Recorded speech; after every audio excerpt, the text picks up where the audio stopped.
பரிசுத்த வேதாகமம் புதிய ஏற்பாடு 1 கொரிந்தியர் 6ஆம் அதிகாரம். சகோதர சகோதரிகளிடையே வழக்குகளை தீர்த்து கொள்ளுதல். உங்களில் ஒருவருக்கு மற்றவரோடு வழக்கு இருப்பின் தீர்ப்புக்காக இதை மக்களிடத்தில் போகாமல் நம்பிக்கை கொள்ளாதோரிடம் செல்ல துணிவதேன்?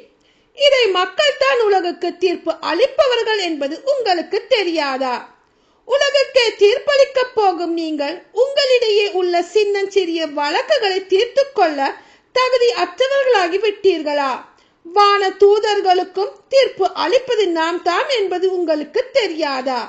அப்படி இருக்க அன்றாட வாழ்க்கையில் ஏற்படும் வழக்குகளை நீங்களே தீர்த்து கொள்ள முடியாதா?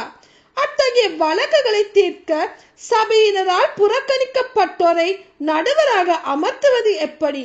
நீங்கள் வெட்கமடையவே இதை சொல்லுகிறேன்.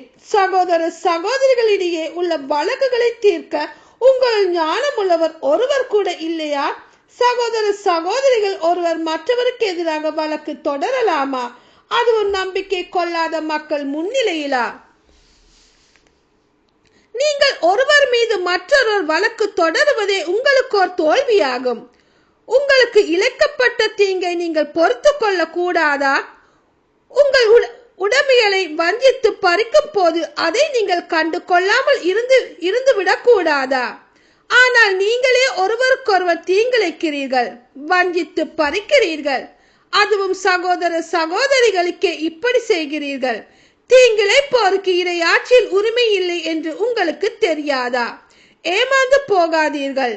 பரத்தமில் ஈடுபடுவோர், சிலைகளை வழிபடுவோர், விபச்சாரம் செய்வோர், தகாத பாலுறவு கொள்வோர், ஓர் பால் புணர்ச்சியில் ஈடுபடுவோர், திருடர், பேராசையுடையோர், குடிவெறியர், பழித்தூற்றுவோர், கொள்ளையடிப்போர் ஆகியோர் இறையாட்சியை உரிமையாக்கிக் கொள்வதில்லை. உங்களுள் சிலர் இவ்வாறு தான் இருக்கிறீர்கள். ஆனால் ஆண்டவர் இயேசு கிறிஸ்துவின் பெயராலும் நம் கடவுளின் ஆவியாலும் கழுவப்பட்டு தூயவரானீர்கள். கடவுளுக்கு ஏற்புடையராகவும் இருக்கிறீர்கள். பரத்தமே விட்டு விலகுதல்.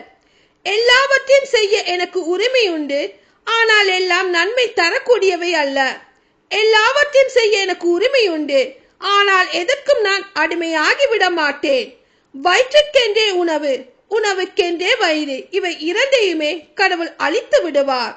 உடல் பரத்தமைக்கு அல்ல, ஆண்டவருக்கே உரியது. ஆண்டவரும் உடலுக்கே உரியவர். ஆண்டவரை உயிர்த்தெழ செய்த கடவுள் தம் வல்லமையால் நம்மையும் உயிர்த்தெழ செய்வார்.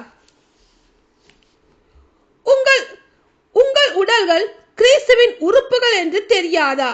கிறிஸ்துவின் உறுப்புகளை எடுத்து ஒரு விலை மகளின் உறுப்புகளாகும்படி நான் செய்யலாமா? கூடவே கூடாது. விலை மகளுடன் சேருகிறவன் அவளோடு ஓருடலாகிறான் என்று தெரியாதா? இருவரும் ஒரே உடலாயிருப்பர் என்று மறைநூலில் சொல்லப்பட்டுள்ளதே.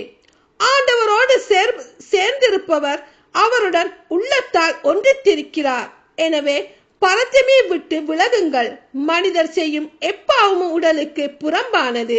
ஆனால் பரத்தமில் ஈடுபடுவோர் தம் சொந்த உடலுக்கு எதிராகவே பாவம் செய்கின்றனர். உங்கள் உடல் நீங்கள் கடவுளிடமிருந்து பெற்றுக்கொண்ட தூய ஆவியின் தங்கும் கோவில் என்று தெரியாதா? நீங்கள் உங்களுக்கு உரியவர் அல்ல. கடவுள் உங்களை விலை கொடுத்து மீட்டுள்ளார்.